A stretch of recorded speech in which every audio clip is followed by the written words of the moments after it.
The undercurrent here is mentioned not just President Bush and the alarming economic situation. Rather, the biggest problem for Senator McCain is now his running mate, Governor Palin. When asked about voters' concerns regarding Senator McCain, ranking first by a wide margin, his vice presidential running mate is not qualified to be president if the need arises, as it was phrased in the polling. Second place, the likelihood McCain would continue Bush policies. Third, that McCain economic policies would benefit only corporations and the wealthy. On the specific question of whether or not Governor Palin is qualified, 55% said she is not qualified to be president. 47% of those polled hold very or somewhat negative feelings about her. That's 10 points more than just 2 weeks ago, and it is mirrored by a recent New York Times survey. Governor Palin holds the largest negative rating of any vice presidential candidate in the 28-year history of that poll. As for Palin's continued plunge, one of our pollsters theorizes that it owes in part to Palin becoming a caricature. She refused to be anything other than a platform performer, leaving an incredible information vacuum in which she left it to the critics, analysts, satirists to sketch out her persona. And when she appeared on Saturday Night Live, that only reinforced lingering doubts. Let's turn now to the senior White House correspondent for Newsweek magazine, our own Richard Wolffe. Good evening, Richard. Good evening, Keith. So, like a month ago when some of us said he should have dumped her before the vice presidential debate, he should have dumped her before the vice presidential debate? Yeah, well, that would have been very entertaining, but also completely suicidal. Look, if you're portraying yourself as a bold leader, someone who is pseudo-presidential, certainly more presidential than the other guy, you don't get a chance to do a do-over. And the problem here is really not just what the poll laid out, but I think was pretty eloquently spelled out by Colin Powell on Meet the Press, which is that it raises fundamental questions about how seriously McCain made this pick. You know, in presidential contests, you can pick someone for the summer, you can pick someone for November to help you through the election, or you can pick someone for January for governing.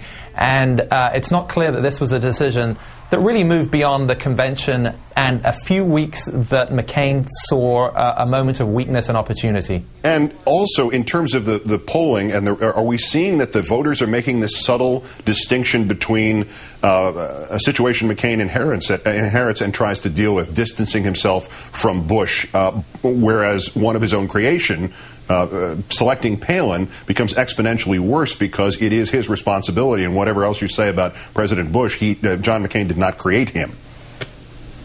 Right. Well, he cannot distance himself from his own pick. But I think the Bush comparison is interesting.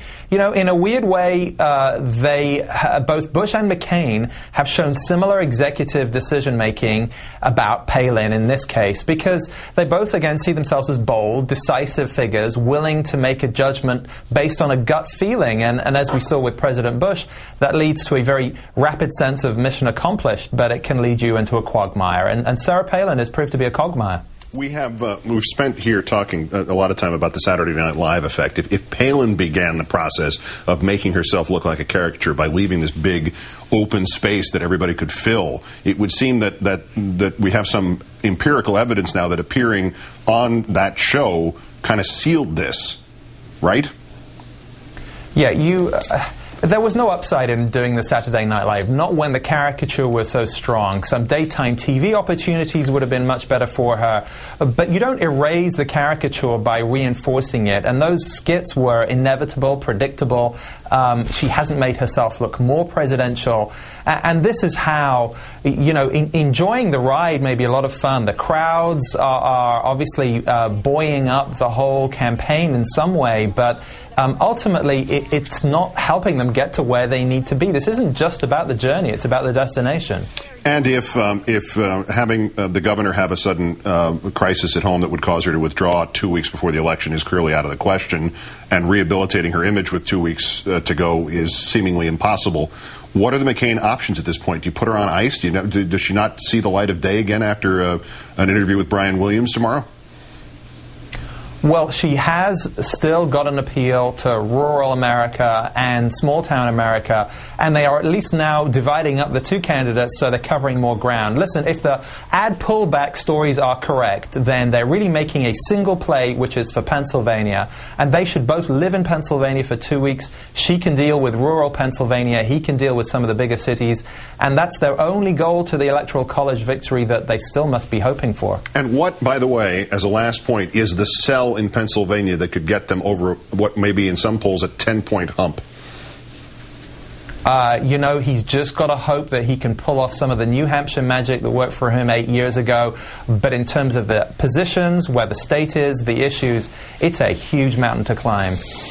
Richard Wolffe of Newsweek and MSNBC, as always. Great thanks, Richard.